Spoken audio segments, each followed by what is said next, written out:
नमस्कार, आप देख रहे हैं बिग फाइट लाइव और आपके साथ में विजेंद्र सोलंकी। प्रदेश में चुनावी साल और साल के साथ सियासत में विकास के मुद्दे के साथ हिंदू मुसलमान शुरू हो गया है। मुख्यमंत्री गहलोत कहते हैं कि वो हिंदू मुसलमान करते हैं और जीत जाते हैं।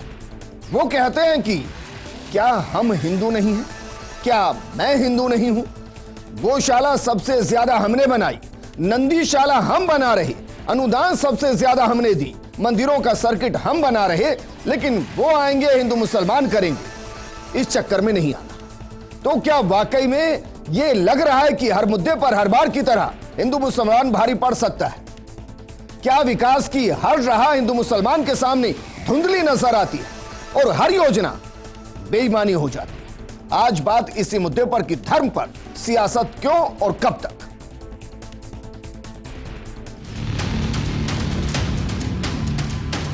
हिंदू नहीं मुझे आपको क्या लगता है?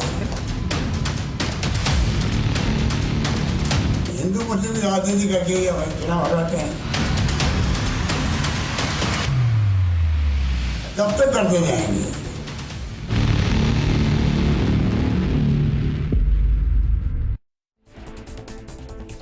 इस मुद्दे पर बात करने के लिए बेहद खास पैनल हमारे साथ मौजूद है। हमारे साथ मौजूद हैं कांग्रेस नेता आरसी चौधरी जी, बीजेपी नेता आशीष चतुर्वेदी जी, हमारे साथ मौजूद है राजनीतिक विश्लेषक प्रकाश भंडारी जी। प्रकाश भंडारी जी, चर्चा आपके साथ शुरू करना चाहूंगा सर, क्योंकि मुख्यमंत्री कहते हैं कि वो जो भी कहते हैं उसके मायने होते हैं, बेवजह वो कुछ नहीं कहते। तो जरा ये बताइए कि इस बार जो उन्होंने कहा उसके मायने क्या है और वजह क्या है? मुख्यमंत्री तो पूरी तरह से जो है चुनावी मोड़ पे आ चुके हैं। विधानसभा से लेकर के विधानसभा के बाहर जो कुछ भी वो कहते हैं उसका कहीं ना कहीं से कोई सियासी उसका जो कारण होता है, और वो बोला एग्रेसिवली बहुत पूरी तरह आक्रामक होकर बोल रहे हैं आजकल। और उनका जो कहना है वो ये है कि वो इसके साथ ही जो भी उनका कथन होता है उसके साथ ही अपनी सरकार की जो उपलब्धियां हैं वो भी गिनाते हैं जी। तो ये जो मिश्रण है ये बड़ा प्रभावी है। लेकिन सर, इस बयान में उनका दर्द छलकता हुआ दिखाई दिया या 2023 की फिक्र नजर आई? उन्होंने खुद ने कहा हिंदू मुसलमान बना करके हमें हरा देते हैं, मुद्दा बना देते हैं, कभी क्या कर देते हैं, कभी क्या कर देते हैं, और हम चुनाव हार जाते हैं। हिंदू मुस्लिम विवाद पे या प्रश्न पे भी कांग्रेस को नुकसान हो जाता है और उसका कैंडिडेट हार जाता है जी। अब ये बात को मुख्यमंत्री जैसे स्तर के लोग अगर पकड़ें और उसको कहें, तो जो जनता में जो मैसेज जाता है, जो संदेश जाता है, वो ये है कि मुख्यमंत्री इस बात को समझने लगे हैं और इस बात को समझ करके उसका बिल्कुल प्रभावी ढंग से उसका राजनीतिक उपयोग कर रहे हैं, समझाने की कोशिश जी लोगों को, मतदाताओं को समझाते हैं कि ठीक है, वो अपने वोटर्स को समझा रहे हैं, राजस्थान को समझा रहे हैं कि ऐसा मत कीजिएगा कि चुनाव साल आते ही हिंदू मुसलमान के मुद्दों पर आप इधर उधर बढ़ते हुए नजर आए। जो मांगा है वो सब दिया गया और उसका ध्यान रखने की जरूरत है। आरसी चौधरी जी, भाई इतनी योजनाएं, इतनी सौगातें, इतनी घोषणाएं, आपको लग रहा है कि ये सब अगर हिंदू मुसलमान हो गया तो फिर ये सब बेईमानी होंगी? विजेंद्र जी, इसमें कहीं कोई अतिशयोक्ति नहीं है। जब इस देश के अंदर आजादी की लड़ाई लड़ रहे थे तब भारतीय जनता पार्टी ही का वजूद नहीं था, लेकिन अंग्रेजों की एक नीति थी, वो इस देश के लोगों को किसी न किसी आधार पे बांट रहे थे, विभाजन करते थे और विभाजन की राजनीति के आधार पे उस स्वतंत्रता संग्राम के आंदोलन को कमजोर करना चाहते थे। वो फूट डालो राज करो की जो नीति थी उसके समय रॉयल सीक्रेट सर्विस के जो लोग थे, आज उसी नीति को अगर अपना के और सफलता लोकतंत्र में मिल जाए, बिना काम किए हुए मिल जाए, तो इससे सफल रास्ता क्या हो सकता है जी। काम के मामले में तो आपको अगर काम की चर्चा होगी तो आपके किसी से के साथ में तुलनात्मक चीजें होगी, लेकिन अगर बांटने के आधार पर अगर बहुमत का आंकड़ा आपको मिल जाता है तो लोकतंत्र में विजय आसान हो जाती है। तो अब ये कह रहे हैं कि सर जनता भ्रमित हो जाती है? विजेंद्र जी, निश्चित रूप से जिस प्रकार से जो तमाम जो चीजें हैं, तमाम जो बहस है, जो डिस्कोर्स पब्लिक प्लेटफॉर्म पे जो तैयार किया जाता है, लोगों के बीच में अगर भय तैयार किया जाता है, हमने 75 साल के अंदर हिंदुस्तान के किसी भी आदमी ने इस बात का भय महसूस नहीं किया कि अपने ही देश के लोगों से भयक्रांत हो जाए। लेकिन आज आसान राजनीति होगी, लोकतंत्र में बहुमत के आधार पर फैसला होता है, एक वोट से चुनाव जीतता है, एक वोट से सरकारें गिनती है और बनती हैं। इसलिए अगर बहुसंख्यक वर्ग का आप उसके विभाजन के आधार पर काम करें तो निश्चित रूप से दुखद हो जाता है। माननीय मुख्यमंत्री ने जिन योजनाओं का जो जिक्र किया, जो लेके आए, चाहे मुख्यमंत्री चिरंजीवी योजना हो, 25 लाख का प्रावधान राजस्थान की 8 करोड़ जनता को मिलता है, ना उसमें जाति धर्म मजहब का भेद होता है, ना लिंग का भेद होता है, सबको मिलता है। चाहे ऑल पेंशन स्कीम है, राजस्थान के तमाम कर्मचारियों को मिलती है। बिजली के बिल पे जो राहत है राजस्थान के हर उपभोक्ता को मिलती है। इंदिरा रसोई रोजगार योजना के भाई योजनाएं तो मैं ना जाने कितनी गिना दूंगा, हो सकता है पूरा प्रोग्राम खत्म हो जाए, लेकिन सवाल तो मूल यही है। अगर वो ये कहते कि इस बार हिंदू मुसलमान नहीं चलने वाला, क्योंकि हमारी योजनाएं जनता के दिल में बैठ गई हैं, इस राजस्थान के हर घर तक पहुंच गई हैं, अब वो आ जाए बीजेपी वाले या जो भी आए, हिंदू मुसलमान कर ले, कोई फर्क नहीं पड़ता, तब तो मजा आता। सर विजेंद्र जी, निश्चित रूप से मैं कहना चाहूंगा, जो योजना को जो लाभांश मिला, भय सबसे बड़ी चीज होती है। पहले किसी को डराओ, भय पैदा करो और भय से विभाजन पैदा करो, और भय और विभाजन के आधार पे अगर मुझे ये लगेगा कि किसी जीव जंतु किसी व्यक्ति से खतरा है तो मैं उस खतरे से पहले अपने आप को वंचित करने का प्रयास करूंगा। योजनाओं के लाभ की चर्चा में बाद में करूंगा। आशीष चतुर्वेदी जवाब दीजिए सर, क्योंकि मुहावरा है कि भय बिन प्रीत ना होए। आप भय दिखाकर बीजेपी अपने आप से जनता को जोड़ती है, प्रीत महसूस कराती है और इन सबके चीज में सारे मुद्दे गौण कर देती है। विजेंद्र जी, सर्वप्रथम तो फर्स्ट इंडिया के सभी दर्शकों को नव वर्ष 2080 विक्रम संवत की बहुत बहुत मंगलमय शुभकामनाएं। और देखिए, राजस्थान के मुख्यमंत्री जी की जो भी योजनाएं हैं, जो भी खोखली घोषणाएं हैं और वादे हैं, उनकी हकीकत यह है कि राजस्थान के मुख्यमंत्री जी ने अपने आप को 2023 की जो चुनाव हो रहे हैं उसकी हार का कवर लेना प्रारंभ कर दिया है। और देखिए विजेंद्र जी, ये बड़ा गंभीर विषय है और हमको ये समझना पड़ेगा कि देश के राजनीतिक और सामाजिक विमर्श में कांग्रेस के बारे में इस तरह की धारणा क्यों बनी कि वो हिंदुओं का सच्चे रूप से प्रतिनिधित्व नहीं करती है। इसके बहुत लंबी फहरिस्त है। अगर हम बात करें 1986 में जब शाहबानों का सुप्रीम कोर्ट का फैसला आया था, तो किस तरह से कांग्रेस ने मुस्लिम उलेमाओं के दबाव में आकर के संविधान में संशोधन किया। 2010 में जो कांग्रेस कानून ला रही थी उसका भी इसको जवाब देना चाहिए, जिसमें सांप्रदायिक अगर दंगे होते हैं तो सारा दोष जो है वो बहुसंख्यक समाज पर आएगा।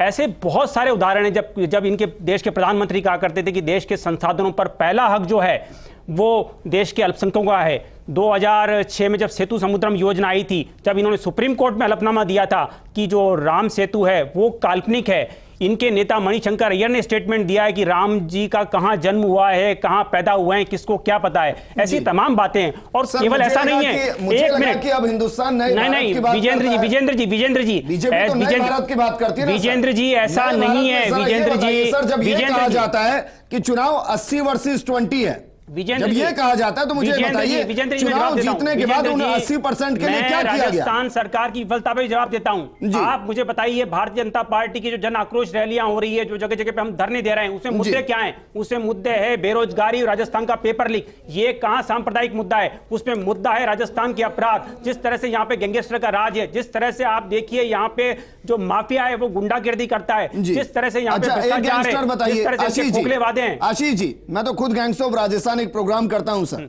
मुझे बताइए एक गैंगस्टर इस वक्त बताइए जो आज सलाखों से बाहर है और बड़ा नाम है, एक बताइए। 3 दिन पहले कार्रवाई हुई है, पंजाब पुलिस आकर के यहाँ पे जयपुर में पकड़ती है, जगह जगह रंगदारी मांगी जा रही है। ऐसा बताइए ना मुझे, राजस्थान के इतिहास में कब हुआ जब जयपुर में बिजनेसमैन से रंगदारी मांगी गई हो? बताइए आप, 70 साल के इतिहास में बताइए, 2018 तक ऐसा नहीं हुआ। और ऋतिक बॉक्सर को कहां से पकड़ के लाए फिर? अरे पकड़ के तो अब लाए ना, अब पता है कि भाई इस तरह से तो वही तो मैं पूछ रहा हूं सर। चलिए बताइए, 4.5 साल हो गए सर, बीजेपी का एक महीने ऐसा बताइए 5 साल का जब इतने ज्यादा अपराधी सलाखों के अंदर डाल दिए गए। विजेंद्र जी, ये सरकार को पता है कि हम लॉ एंड ऑर्डर पे पूरी तरह से फेल हैं। इनको पता है कि 6 महीने में चुनाव आने तो कार्रवाई करनी है। अच्छा, मैं तो सिर्फ ये जानना चाह रहा हूं कि ये साफ है कि इस बार का जो भी चुनाव होगा बीजेपी की नजर से वो सरकार की विफलताओं पर होगा, उसकी नजर में हिंदू मुसलमान नहीं होगा। सरकार की विफलता क्या है? सरकार की विफलता, हिंदू मुसलमान तो नहीं होगा।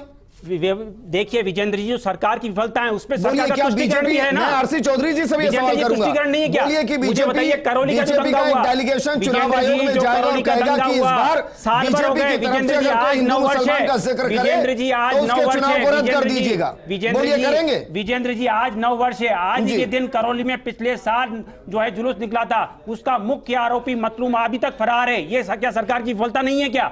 जोधपुर में दंगे हुए हैं, उदयपुर में कन्हैयालाल का प्रकरण हुआ है, अलवर में मंदिर तोड़े गए हैं, तो क्या ये मुद्दे नहीं है? निश्चित रूप से ये भी मुद्दे हैं। जी, आरसी चौधरी जी जवाब देना चाहेंगे? देखिए, निश्चित रूप से मैं कहना चाहूंगा कि भारतीय जनता पार्टी को सबसे आसान काम यही लगता है कि किस प्रकार से विभाजन किया जाए। उन्होंने कन्हैयालाल का जिक्र किया, उस कन्हैयालाल का जो हत्यारा था वो तो भारतीय जनता पार्टी का कार्यकर्ता निकला। अगर वो कोई दूसरा होता तो भारतीय जनता पार्टी इस राजस्थान के अंदर आग लगा देती और राजस्थान की पुलिस ने उसे चंद घंटों में पहुंच के एनआईए को सुपर्द किया। आज हम पूछना चाहते हैं एनआईए ने क्या कार्रवाई की, केंद्र की सरकार ने क्या कार्रवाई की और आगे राज्य के अंदर ऐसी एक्टिविटी नहीं होगी उसके लिए क्या नजीर पेश करना चाहिए। एक तो मैं इनसे ये कहना चाहूंगा। दूसरा, ये बार बार जिक्र करते हैं कि हम ये मुद्दों को उठाएंगे।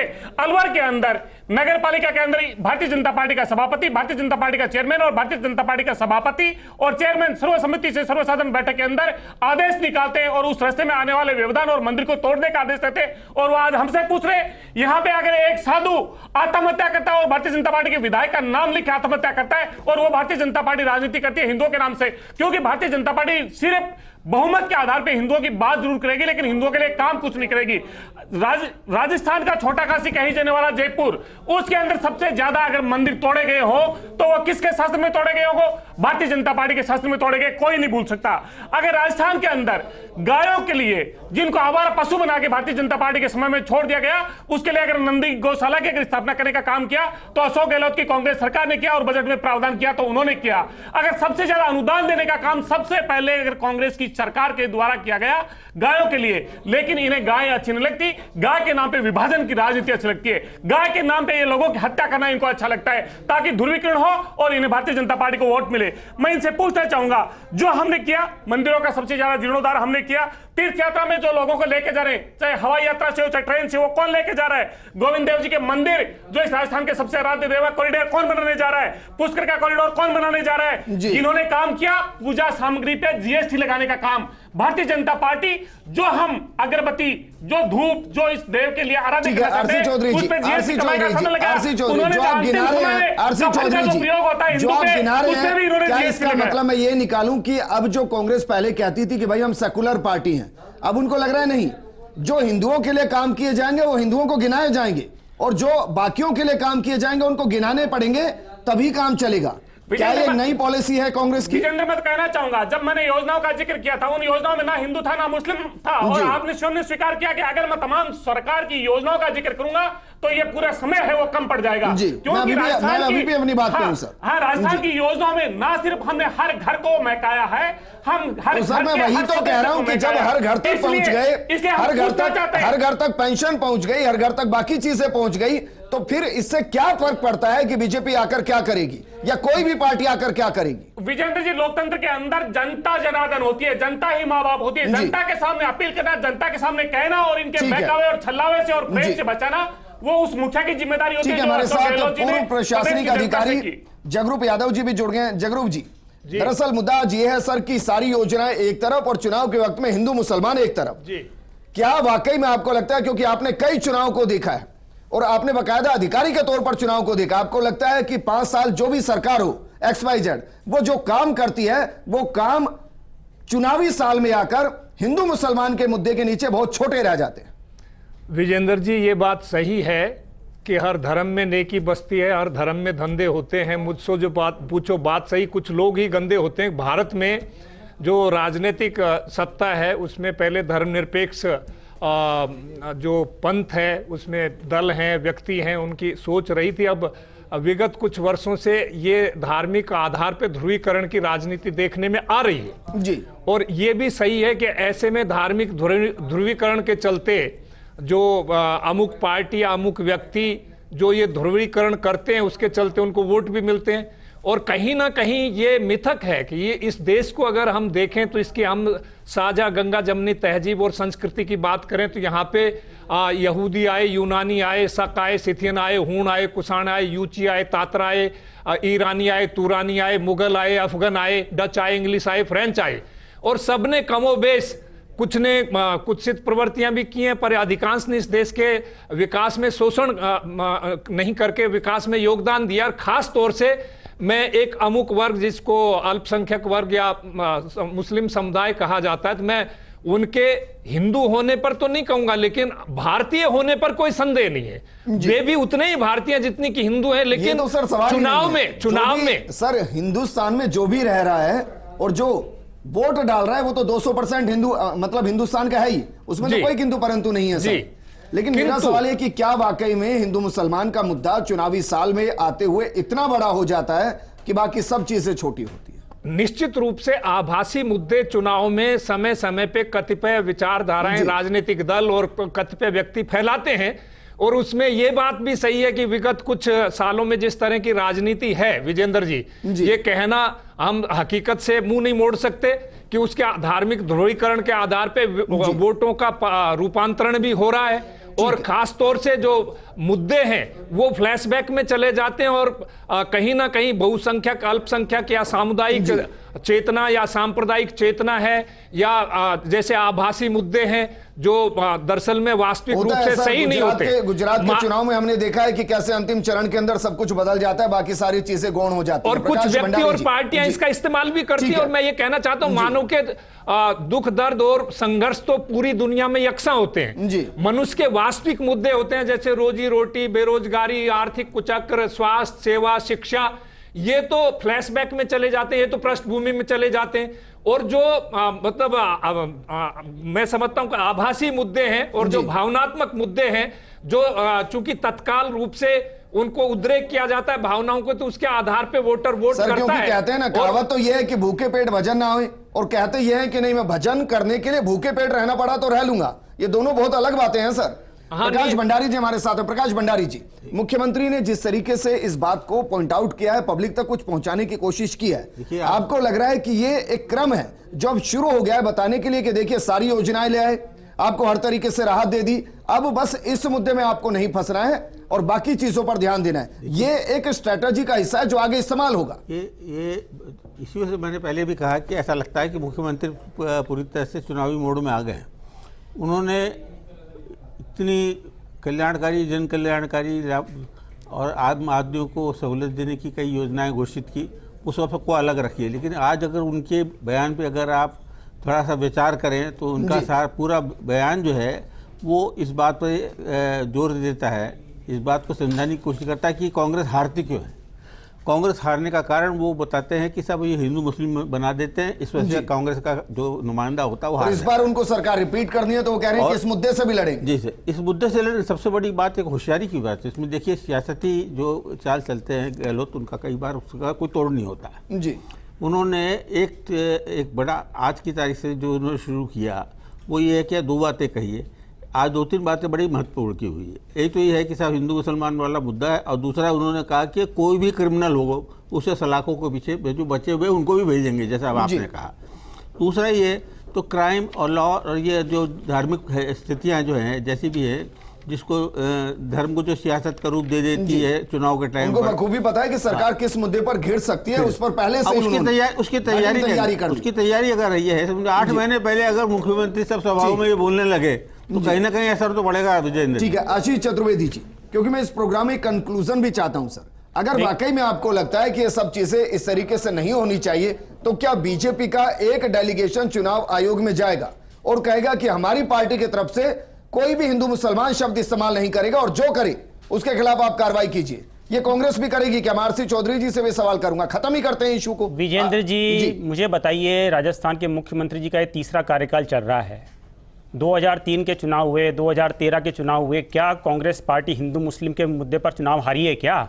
ये बताइए ना मुझे। क्या 2014 का जो चुनाव हुआ जिसमें कांग्रेस की यूपीए गवर्नमेंट थी, क्या वो इस मुद्दे पर चुनाव हारी है क्या? क्या 2019 में जब नरेंद्र मोदी जी दोबारा जनता के समझ गए तब क्या हिंदू मुस्लिम मुद्दे को लेकर के जनता के समझ गया था?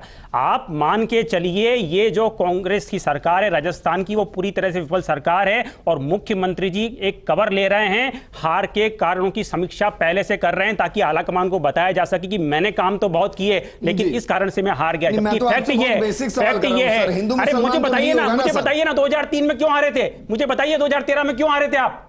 बताइए ना, चौधरी जी को बताना चाहिए कौन से मुद्दे थे। 2003 और 2018 के बीच में जो फर्क है, फासला, उसके अंदर जो है वो जो 2003 भंडारी जी आप बहुत वरिष्ठ पत्रकार हैं, आप ये जनता के बीच में रहते हैं, एक बार जरा जनता से पूछिए जनता कितनी त्रस्त है। भ्रष्टाचार राजस्थान में आप देख कितना भ्रष्टाचार है, जो अपराध है, क्या ये लॉ एंड ऑर्डर के मुद्दे पर चुनाव लड़ सकते हैं क्या? क्या जनता के बीच में जा सकते हैं क्या? जो धर्म को सियासत से जोड़ा उसका जो मजा मिला आपको, उसकी जो मलाई मिली आपको, अरे उसको लगा भंडारी जी, हर मुझे चुनाव में, बताइए, क्या हर चुनाव यहाँ में की आप ये सरकार करते हैं। विकास के मुद्दे पर जनता के बीच जा सकती है क्या? तो आप भी हारे हैं चुनाव में। ठीक है आरसी चौधरी जी, ये तो साफ ही हो गया है कि इस रणनीति पर कांग्रेस काम कर रही है, क्योंकि मुख्यमंत्री ने खुद एक लाइन ड्रॉ कर दी है। तो मानकर चलें कि अब इस बार कांग्रेस ही इस मुद्दे पर फ्रंट फुट पर रहेगी और बताएगी कि इस चक्कर में नहीं आना, ये हमारी योजना है, इनमें कमी हो तो बताइए। देखिए विजेंद्र जी, निश्चित रूप से भारतीय जनता पार्टी के नेता से आपने पूछा और भारतीय जनता पार्टी के नेता किस प्रकार से चतुराई से उस मुद्दे से बच गए, क्योंकि भारतीय जनता पार्टी विभाजन उसका डीएनए में बचा है और उसी के आधार पर राजनीति करती है। लेकिन कांग्रेस ये पूछेगी, जब इस जनता की अदालत में जाएगी, 305 दिन हो गए, कच्चे तेल की कीमतें लगातार गिर रही हैं, लेकिन भारतीय जनता पार्टी और केंद्र की सरकार पेट्रोल डीजल की भाव कम क्यों नहीं करे। हम निश्चित रूप से ये पूछेंगे कि उज्ज्वला के अंदर राजस्थान की सरकार 5 रुपए में सिलेंडर दे रही है और भारतीय जनता पार्टी और केंद्र की सरकार 50 रुपए सहित बढ़ा रही है। आज 1150 रुपए के करीब इन्होंने देश के अंदर गैस का सिलेंडर का रखा है। क्या वो हिंदू पे हमला नहीं है? हम पूछेंगे कि ये हिंदू के नाम पे जो विभाजन की जो राजनीति कर रहे हैं, जो हमने स्कूल खोले, हॉस्पिटल्स खोले, कॉलेज खोले, सड़कें बना रहे, तमाम जो काम कर रहे हैं, क्या उसपे हिंदू मुसलमान या किसी भी मजहब में मत बांटिए। वोटर वोटर होता है, ये बात सही है। जो भी पार्टियां वोटर को देखती हैं या धर्म का इस्तेमाल करती हैं, राजनीति में धर्म का प्रयोग करने से हो सकता है किसी अमुक विचारधारा और व्यक्ति फायदा हो जाए, लेकिन देश हारता है। जगरूप यादव जी, भाई बड़े अच्छे अच्छे नवाचार देश के अंदर हुए हैं। जगरूप यादव जी, आपने सही कहा सर, वोटर वोटर होता है। मैं ये कह रहा हूं देश में बहुत अच्छे अच्छे नवाचार हुए हैं। एक नवाचार ये भी हो जाए कि चुनाव के अंदर हिंदू मुसलमान शब्द ही इस्तेमाल नहीं होगा।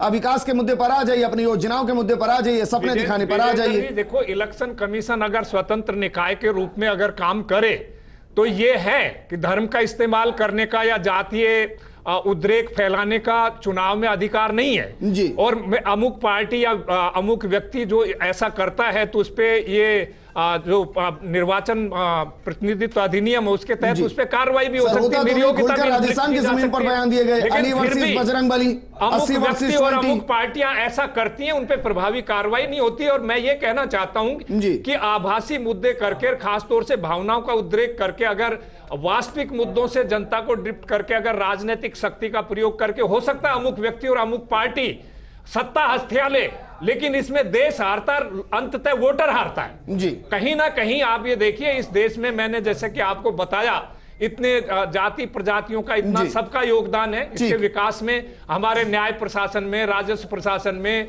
हमारे मिलिट्री एडमिनिस्ट्रेशन में, हमारे। लेकिन आपने एक शब्द में पूरे प्रोग्राम को वाइंड अप किया कि जो व्यवहारिक मुद्दे होते हैं उन पर अक्सर आभासी मुद्दे भारी पड़ते हैं और फिर संवेदनाओं के आधार पर सियासत आगे बढ़ती है, और इस बार भी शुरुआत कुछ ऐसी हुई है। शुक्रिया हमारे साथ जुड़ने के लिए प्रकाश भंडारी जी, आपका भी शुक्रिया। आरसी चौधरी जी और आशीष जी, आपका भी शुक्रिया चर्चा में शामिल होने के लिए। ये चुनावी साल की पहली बॉलिंग की पहली गेंद है, ये अगर इसको मैच मान ले तो पहली गेंद पड़ी है। जरा देखते जाइए कि चुनाव तक कितनी बाउंसर आती हैं और मुद्दे किस तरीके से इधर से उधर घूमते हैं। ये तय आपको करना है कि किन मुद्दों के चक्कर में आपको वोट करना है। नमस्कार।